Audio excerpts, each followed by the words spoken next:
Listening test. You will hear a number of different recordings and you will have to answer questions on what you hear. You will have time to read the instructions and questions and you will be given time to check your work. All the recordings will be played once only. The test is in 4 parts. Now turn to part 1. You will hear a man telephoning a sports club to ask about membership and facilities. First, you have some time to look at questions 1 to 4.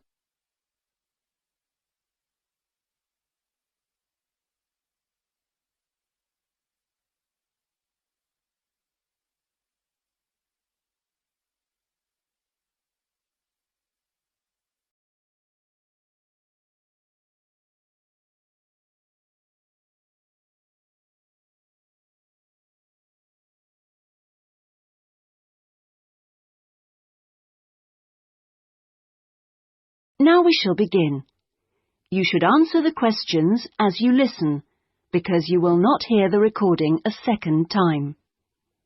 Listen carefully and answer questions 1 to 4. Good morning. Sorry, it's gone 12. I'll start again. Good afternoon, Kingswell Sports Club. How can I help you? Oh, good afternoon. I was wondering if you could give me some information about membership and facilities. Of course. What would you like to know? Do you have tennis courts, for example? No, I'm afraid we don't. We're primarily a golf club. What about football? I heard you had a team. No, I'm sorry. Perhaps you're thinking about Fresham Sports Centre. Oh, right. I know it. I've played badminton there. Have you? They've got a lot of facilities we don't have, and vice versa. We do have a Keep Fit studio, which is very popular with members, and then as well as that, there's swimming, of course. That's good. I like to swim every day. We have a range of classes, too. Do you have judo classes? I'm keen to learn. Well, at the moment, we offer kickboxing. We're planning to add judo and stretch classes soon. We're currently running a range of yoga classes, too. What about relaxing after exercise? I assume you have a restaurant or something? At the moment, we've got a salad bar, which is very popular. We'll also have a fully licensed restaurant by the end of the year. Sounds good. Before you hear the rest of the conversation, you have some time to look at questions 5 to 10.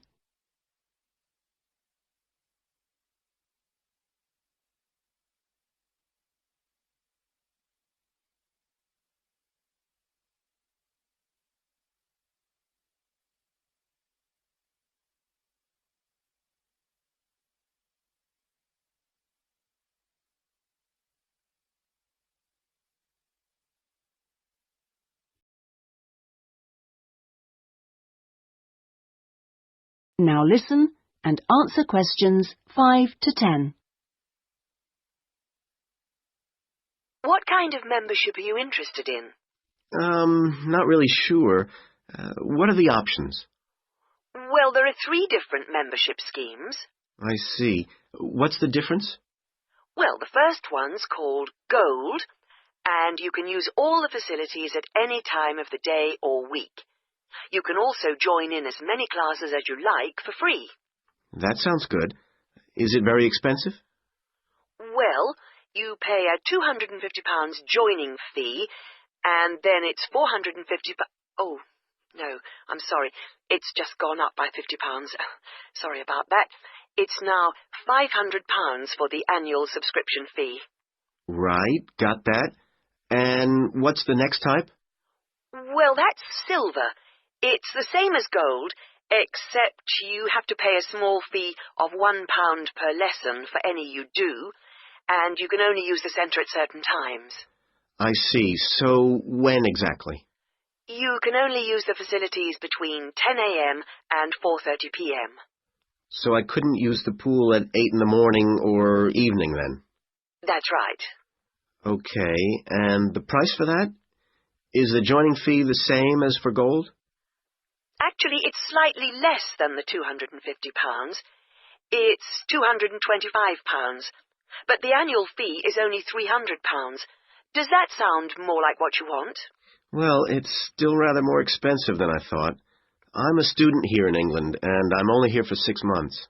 Ah, then the bronze scheme would probably suit you best. How is that different? Well, some of the facilities have restricted use. And do I have to pay for classes? Yes, it's £3 for each class you join. I see. And what are the hours then? Between 10:30 and 3:30 weekdays only, and you pay a £50 joining fee. The annual fee is £180. It works out at £15 a month, so that would be quite a lot cheaper. Oh, that should be all right.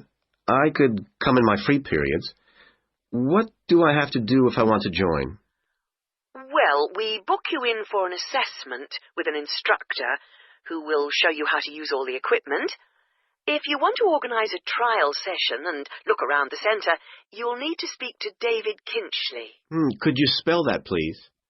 Yes, David, K-Y-N-C-H-L-E-Y.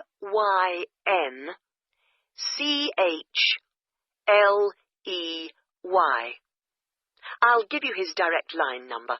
It's 0458 95311. Thanks. Thank you for calling Kingswell Sports Club.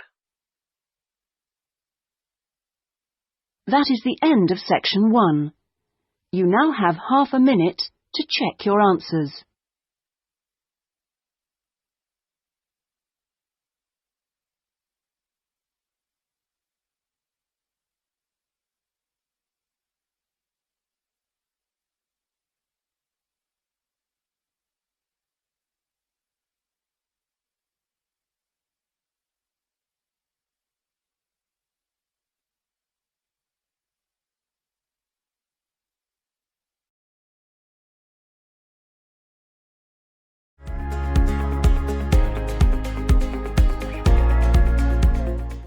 Part 2. You will hear a local radio broadcast about the Rivendell City Theatre. First, you have some time to look at questions 11 to 16.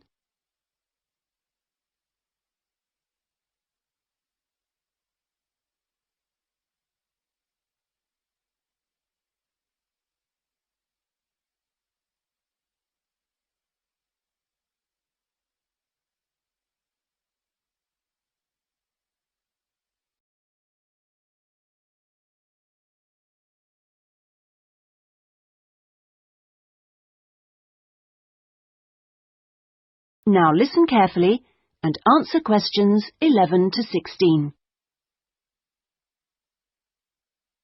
And here on Radio Rivendell, we have Lynn Rawley, the Public Relations Officer of our own Rivendell City Theatre. Hello, Lynn. Hello. Now, the theatre is reopening soon after its 3-year redevelopment program, isn't it? That's right, and there are a lot of improvements. The first thing people will see when they go in is that the foyer has been repainted in the original green and gold. Then the box office has been reoriented with its own access from the side of the building instead of through the foyer, which means it can be open longer hours and has more space too. The shop that used to be in the foyer, which sold books and CDs, is the one part of the redevelopment which isn't yet complete. The plan is to find new premises for it near the theatre, and we've had difficulty finding somewhere suitable. We hope to reopen the shop in the next few months. Will audiences find any difference in the auditorium? Yes, we've increased the legroom between the rows. This means that there are now fewer seats, but we're sure audiences will be much happier. And we've installed air conditioning so it won't get so hot and stuffy. We already had a few seats which were suitable for wheelchair users, and now there are twice as many, which we hope will meet demand. Something else that will benefit audiences is the new lifts. The two we used to have were very small and slow. They've now gone, and we've got much more efficient ones. Anything for the performers? Yes, we've made a number of improvements backstage. The small, dark dressing rooms we used to have been converted into 2 large, airy rooms, so they're much more comfortable now. And the state-of-the-art electronic sound and lighting systems have been installed. Before you hear the rest of the talk, you have some time to look at questions 17 to 20.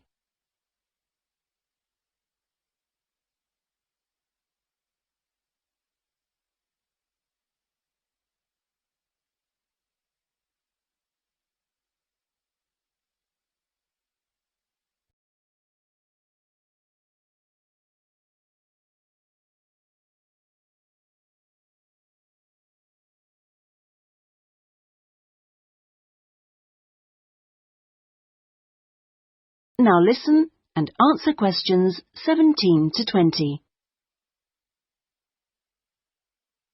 Okay, so what's the first play that audiences can see when the theatre reopens? We've got a very exciting production of Peter Shaffer's Royal Hunt of the Sun, which is currently touring the country. That starts on October the 13th and runs till the 19th. We're experimenting a bit with the time the curtain goes up. We used to start all our performances at 7:30, but that made it difficult for people to go home by public transport. So instead, we're beginning at 7, because at 9:45, when it finishes, there are still buses running. Tickets are already selling fast. The Friday and Saturday performances sold out almost immediately, and in fact now there are only tickets for Monday and Thursday. How much are they? We've introduced a simpler price structure. Ticket prices used to range from £6 to £30, but now they're all £18. They're available from the box office, in person, by phone, fax or post, or online. Okay, Lynn, now if you'd like to give the contact details for the theatre so that our listeners... That is the end of section 2. You now have half a minute to check your answers.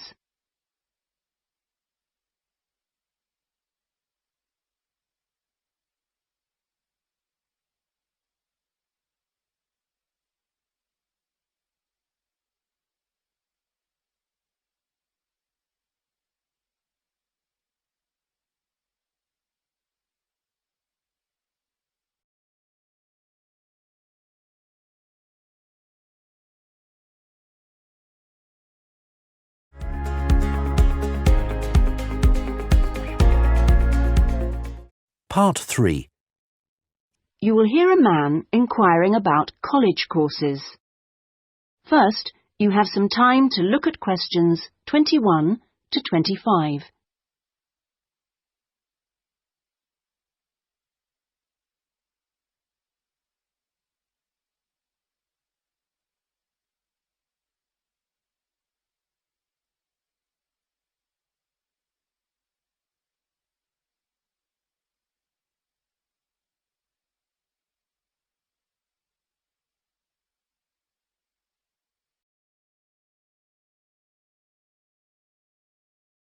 Now listen carefully and answer questions 21 to 25.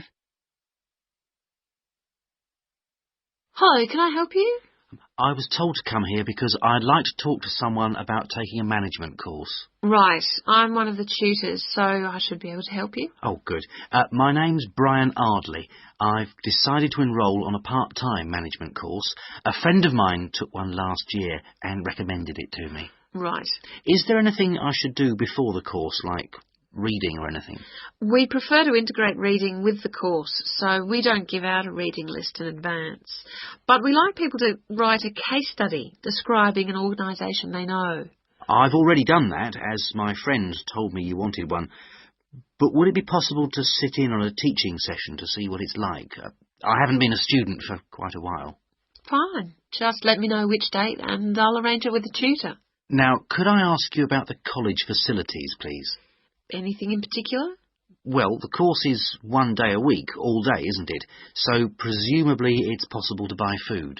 Yes, the refectory's open all day. Does it cater for special diets? I have some food allergies. Provided you warn the refectory in advance, it won't be a problem. Good. What about facilities for young children? I'd like to bring my daughter here while I'm studying. How old is she? 3. Then she's eligible to join the nursery, which is supervised by a qualified nursery nurse. The waiting list for a place is quite long, though, so you ought to apply now. OK. I don't know if our careers advice service would be of any interest to you. Yes, it might help me decide how to develop my career after the course. The centre has a lot of reference materials and staff qualified to give guidance on a one-to-one basis. I noticed a fitness centre next to the college. Is that for students? It's open to everyone, but students pay an annual fee that's much less than the general public pay. And presumably the college library stocks newspapers and journals as well as books. Yes, and there's also an audio-visual room for viewing and listening to videos, cassettes and so on. Is there also access to computers? Yes, your tutor will need to arrange with the technical support team for you to get a password, so ask him or her about it when you start the course. OK. Before you hear the rest of the conversation, you have some time to look at questions 26 to 30.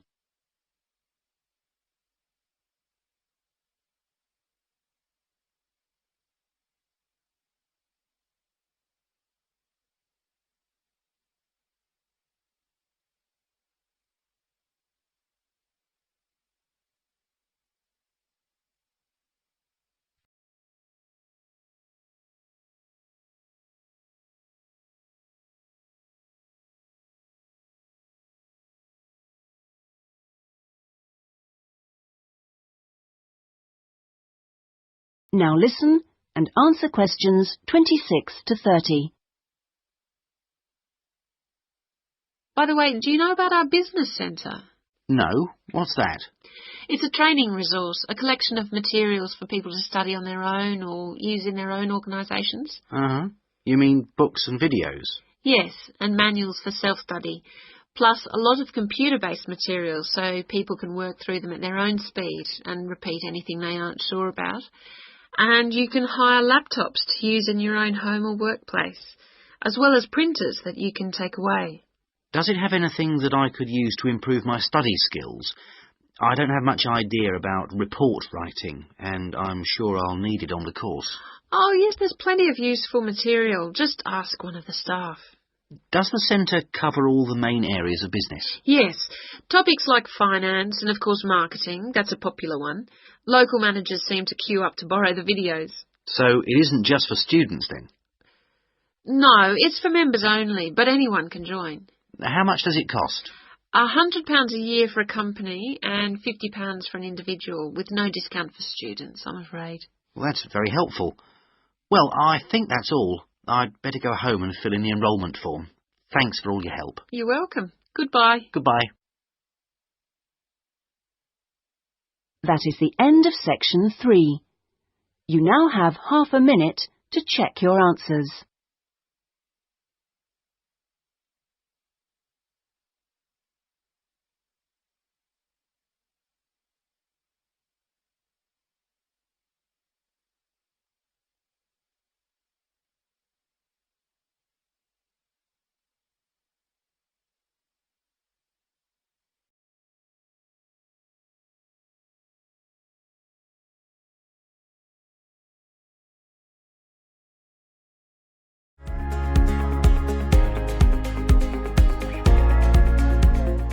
Part 4. You will hear a talk on a social history of the East End of London. First, you have some time to look at questions 31 to 40.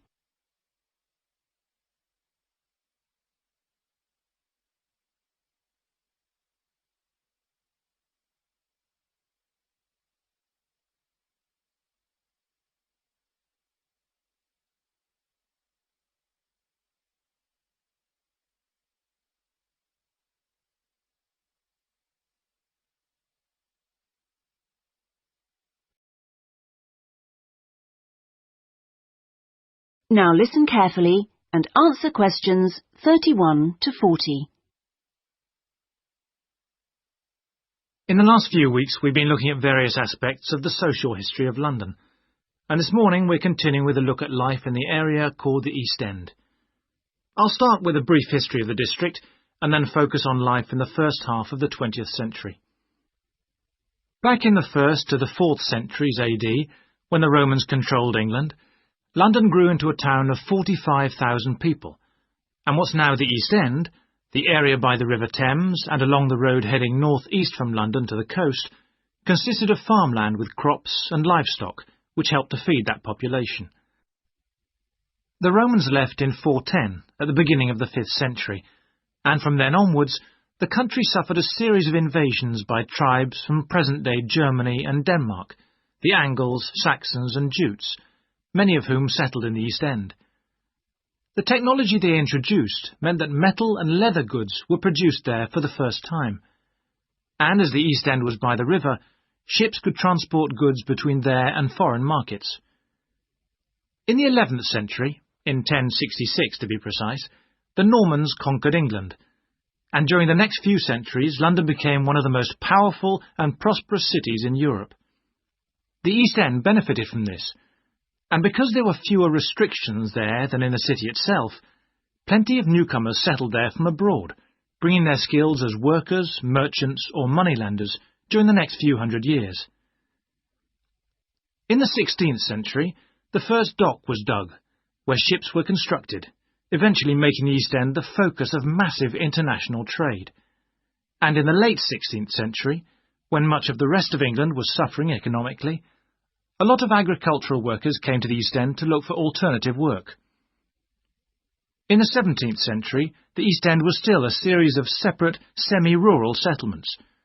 There was a shortage of accommodation, so marshland was drained and built on to house the large numbers of people now living there. By the 19th century, London was the busiest port in the world, and this became the main source of employment in the East End. Those who could afford to live in more pleasant surroundings moved out, and the area became one where the vast majority of people lived in extreme poverty and suffered from appalling sanitary conditions.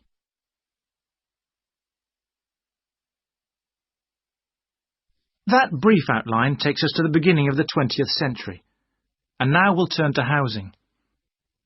At the beginning of the century, living conditions for the majority of working people in East London were very basic indeed. Houses were crowded closely together, and usually very badly built, because there was no regulation.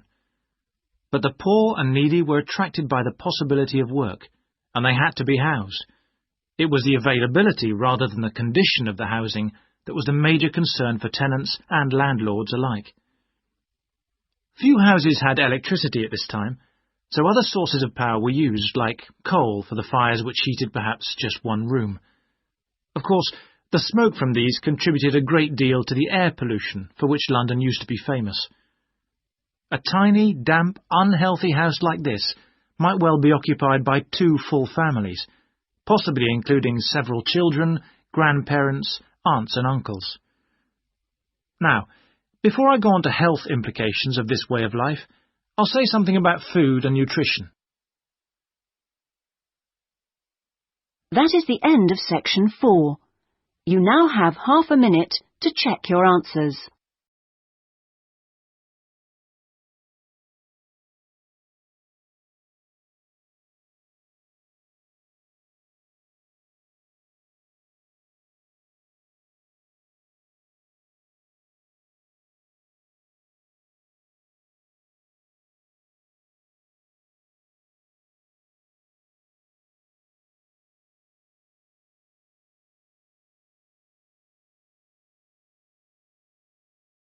That is the end of the listening test.